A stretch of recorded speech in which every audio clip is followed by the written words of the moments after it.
سميتي مصطفى، زوجوني بمرت خويا وأنا ما باغيش، وجيت نعاود لكم القصة باش تعاونوني وتوريوني شنو غادي ندير.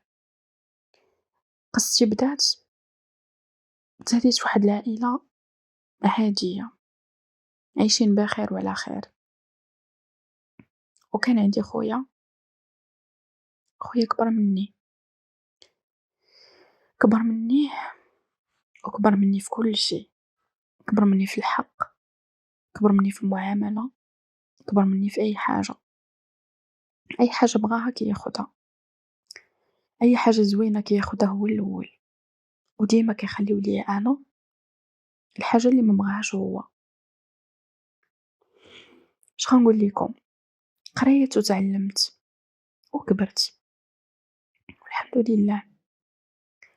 العام اللي أنا في الباك خويا غيتزوج بواحد البنت صغر منو بزاف، بل صغر مني حتى أنا، كانت عندها ديك الساعة 16 عام، وتزوج بيها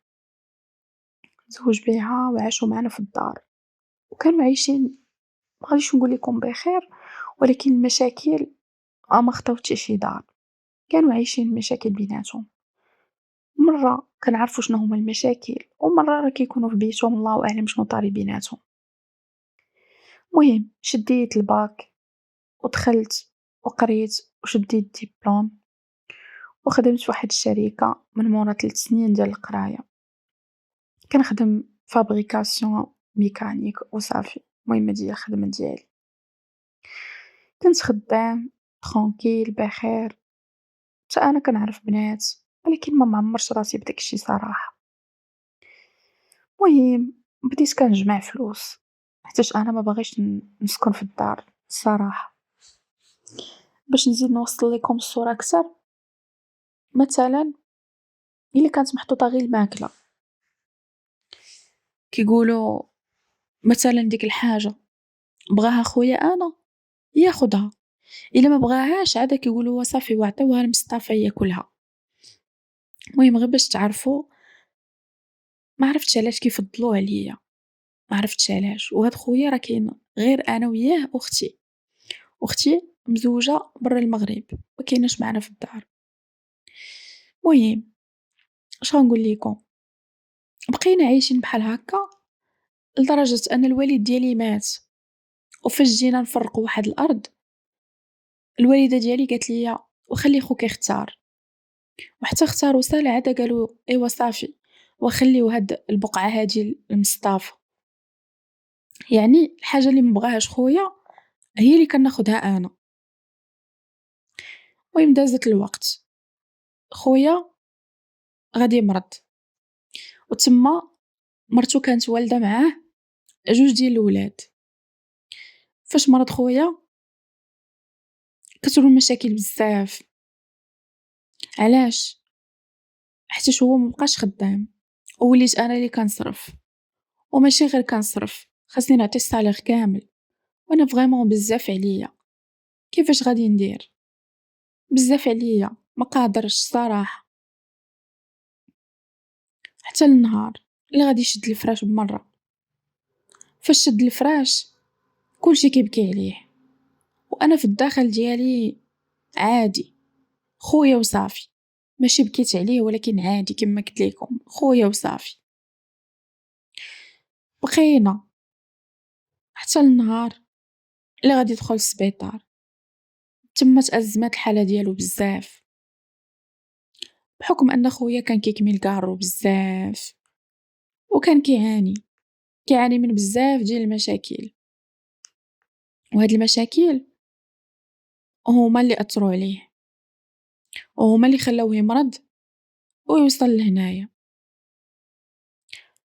حتى لواحد النهار وغادي يموت، مات خويا ودرنا ليه العزو ودفناه وترحمنا عليه، وبقيت في الدار غير انا والوالده ديالي ومرت خويا وولادها 2.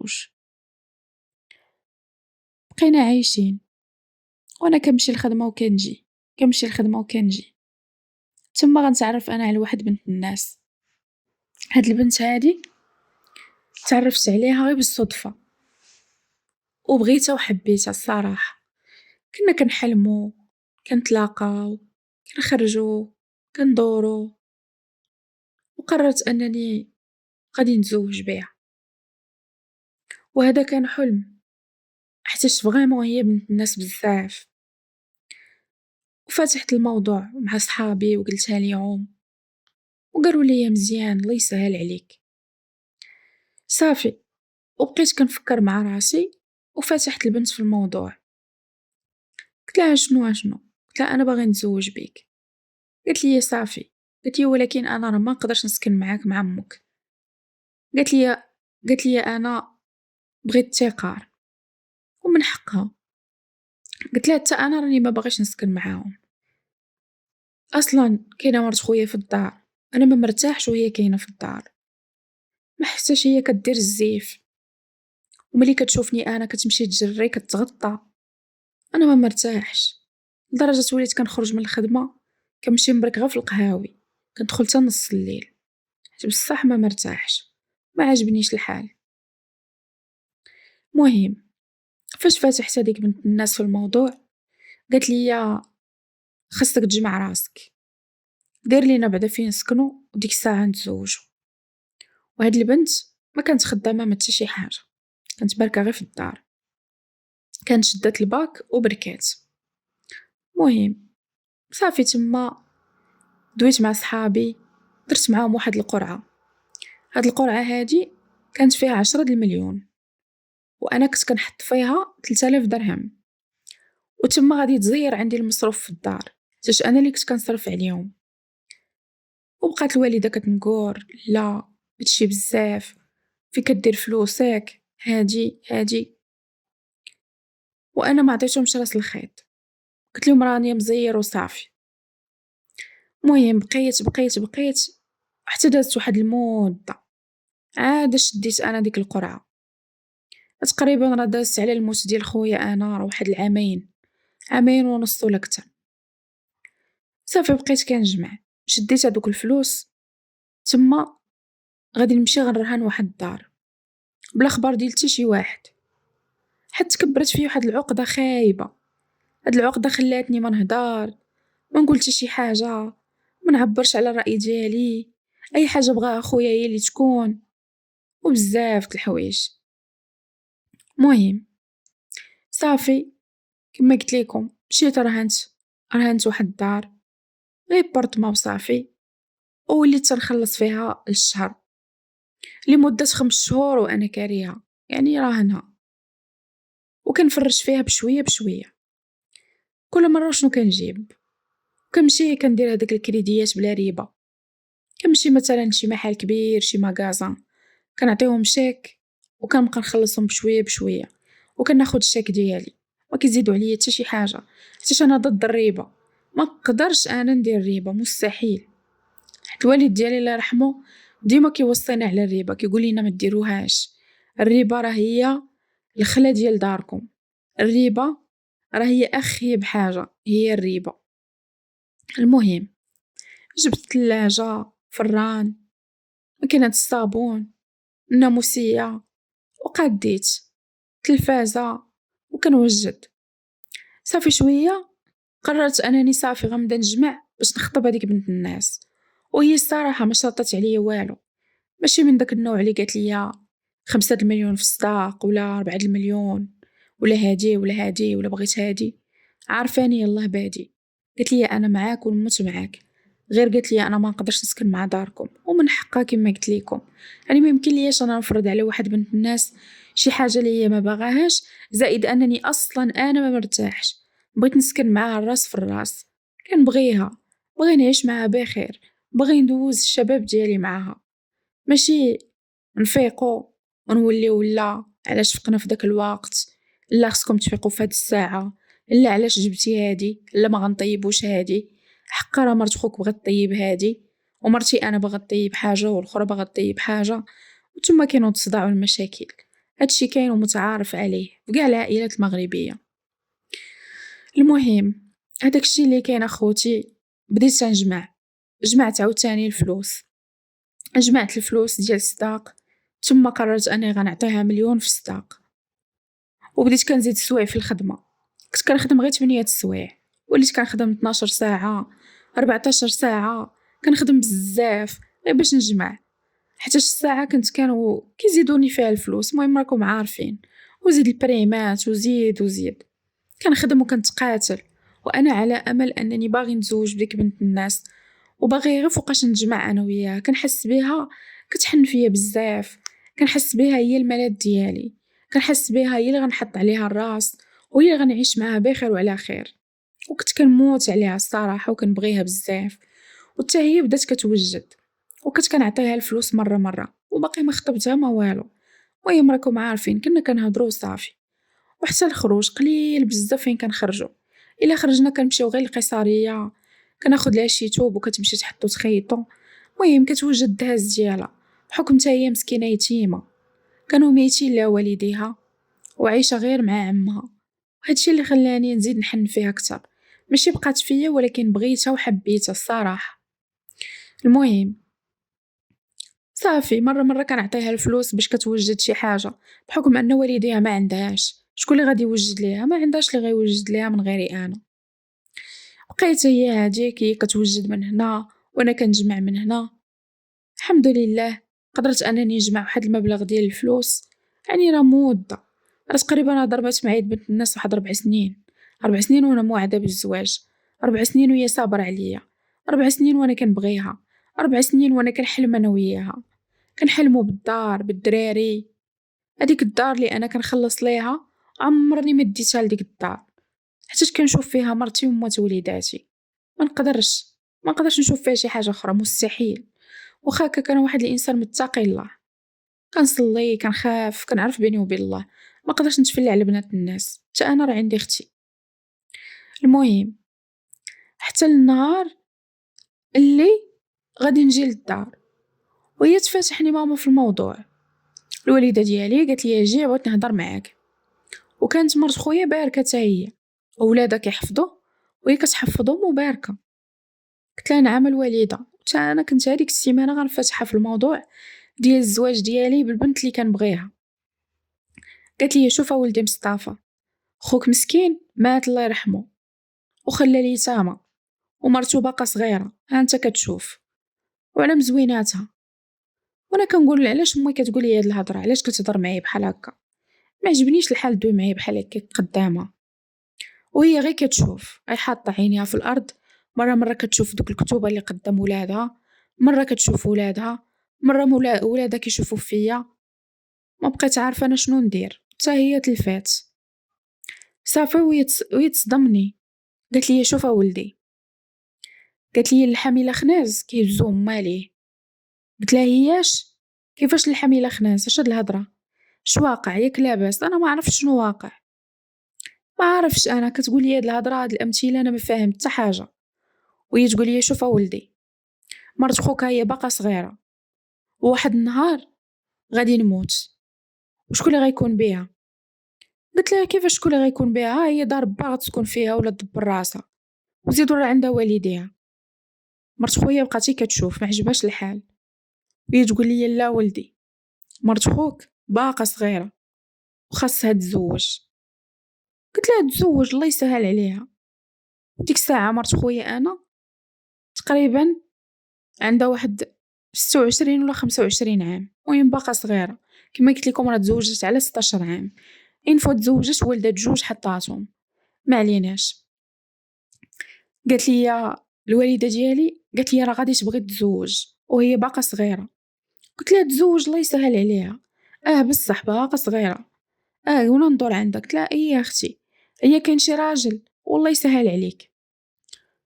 مرت خويا بقات كتشوف، يعني فهمت ان الهضره دارت بين امي ومرت خويا، غير انا اللي مقلوب عليا القفه وصافي. وهي تشوف في امي وهي تقول لي انت ولدي اللي غتزوج بيها. قلت لها كيفاش انا غنتزوج بيها؟ واش حماقيت ولا شنو؟ راه مرت خويا هادي كيفاش غنتزوج بيها؟ راه ولاد خويا هادو كيفاش انا غنتزوج بيها؟ قالت لي انت اللي غتزوج بيها باش ولاد ولدي يبقاو معايا ويبقاو في دار باهم. قلت لها أولا هذه ماشي دار باهم، قلت لها هذه دار با الله يرحمه، قلت لها وانا مستحيل نتزوج بها. واش انت عارفه اش كتقولي؟ ناضت مرت خويا ومشات ودخلت لبيتها وسداتو. تما تاكدت 100% ان الهضره دايره بيناتهم، وبان ليا بلي مرت خويا موافقه على هذا الشيء. تما قالت لي امي حشومه ما تقولش هاد الهضره، ولاد خوك شكون غيكون بيهم وعلاش وكيفاش وما تضيعهمش، وواخا تزوج ما عاد شكون اللي غادي يحن فيهم بحالك انت عمهم، وانت اللي غتحن فيهم كتر. كدبش عليكم، تصدمت، الارض دارت بيا، ما بغيتش. قلت لها لا امي ما غاديش نتزوج بها. قالت لي يا ولدي الا كنت امك وانا راضيه عليك الا ما تزوج بها. قلت لها والله امي ما غنتزوج بها، مستحيل تمشي تزوج ولا تدبر راسها. انا ميمكن لياش خويا مني كان في الحياه ديما انا اللي كنتنازل وكنسمح في حقي على ودو، ودابا نجي تاني نتنازل ونسمح في حقي على ودو وهو ميت في القبر. وانا شنو ذنبي؟ حتى انا باغي نشوف حياتي. هي هاديك. شنقول لكم؟ عييت بزاف، دخلت لبيتي جاعر ما عرفتش شنو غندير.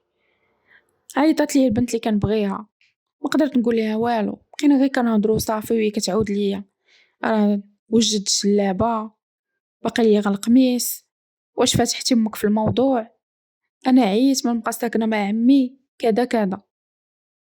صافي فرضات عليا امي الزواج، وانا البنت كنبغيها وموعده بالزواج. شنو غندير؟ تلفت، ما بقيتش عارف شنو غادي ندير.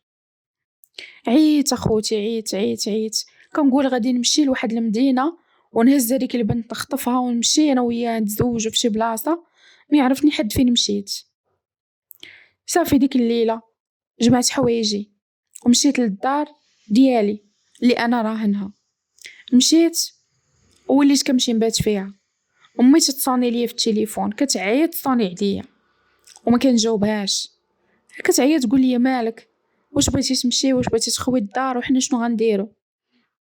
دازت ديك السيمانه وانا عارف انهم ما عندهم ما يصرفوا. هزيت واحد القفه تقديت وديتها ليهم حطيتها في الباب. يلا بغيت نمشي، هي تقول لي امي واش بغيتي نسخط عليك؟ قلت لها واش انت عندك السخط هكا ساهل، كتفرقيه على من بغيتي وتحيديه لمن بغيتي؟ قلت لها انا والله ما نتزوج بها واخا تبقى غير هي، وزيدون انا عندي بين من غنتزوج، والبنت راني كنبغيها. قالت لي ياك، وعلاش ما قلتيهاش ليا؟ قلت لها علاش انت كتسوليني شنو بغيت؟ فين عمرك سولتيني؟ ديما كتفرضي عليا، ديما كتفرضوا عليا من نهار تزاديت. لا خوك ما بغاش هاد الحاجه خذها انت. صافي انا خويا غير مات خصني نتزوج بمرتو، ما يمكنش. قالت لي حشومه ولدي، مرت خوك كتسمع. قلت لها يسمع اللي بغى يسمع، خويا مات الله يرحمه، ماشي انا اللي غادي نتكلف ليه بالمسؤوليه ديال عائلته. ها انا هازكم، انتي امي على راسي وعيني، هادوك ولاد خويا ماشي مشكل، ولكن انا باش نتزوج بمرتو غير باش مرتو ما تزوجش بواحد اخر ونتغصب انايا في شبابي ونولي كنربي ولاد ماشي ولادي، ما يمكنش. صافي امي وهي تقول لي شوف هالسخط هرده الا ما تزوجتيش بها. قلت لها بغيتي تسخطي سخطي، ديري اللي بغيتي، انا ما غاديش نتزوج بها. وخرجت من الدار. فاش خرجت من الدار دارت بيا الدنيا. حاليا انا راه عايش في هاد الدار هادي اللي راهن وكنخلص الكرا ديالها. البنت مسكينه كتعيط ليا كل نهار، الو مصطفى فوقاش غادي تخطبني، اشنو غنديرو؟ عييت. ومرت خويا باين ليا انها باغا ومستحليه الزواج، باغا تزوج بيا. امي كتسخط عليا وتعاود. شنو غادي ندير؟ ما باغيش انا نتزوج بها، انا حاسه اختي عمرني ما شفت فيها شي شوفه ماشي هي هذيك. كيفاش غادي نقدر نتزوج واحد الانسان اللي انا ما باغيهاش؟ غادي نحماق. كنفكر نخوي المدينه، ما خليت شنو درت، ما خليت مع من دويت مع والي، ما خليت مع من هدرت، كلشي تدخل ليا. كاين اللي كيقول ليا تزوج بيها وهي مسكينه وماشي مشكل وخيرك ما يدي غيرك. اش من خير وهذيك الشياطه ديال خويا الله يرحمه، استغفر الله. اش من خير؟ واش انا خويا تامات ونوض انا نتزوج بمرتو؟ اش هادشي؟ انا عمرني ما شفت هادشي، عمرني ما عشتو وما بغيتش نعيشو. انا ما قادرش نتزوج بها، أنا ما باغيهاش، أنا عندي بنت كنبغيها، ميمكنلياش أنا بنت ضيعت معاها 4 سنين من عمري وأنا كنواعدة بالزواج والبنت يتيمة، ميمكنلياش نكدب عليها، مستحيل. وشنو غنتسمى أنا؟ غنتسمى شماتة، غنتسمى ماشي راجل. عافاك كون ما نصحوني شنو غندير؟ راني تلفت وعييت وتقهرت، ما بقيتش عارف شنو غادي ندير. عافاكم لما نصحوني.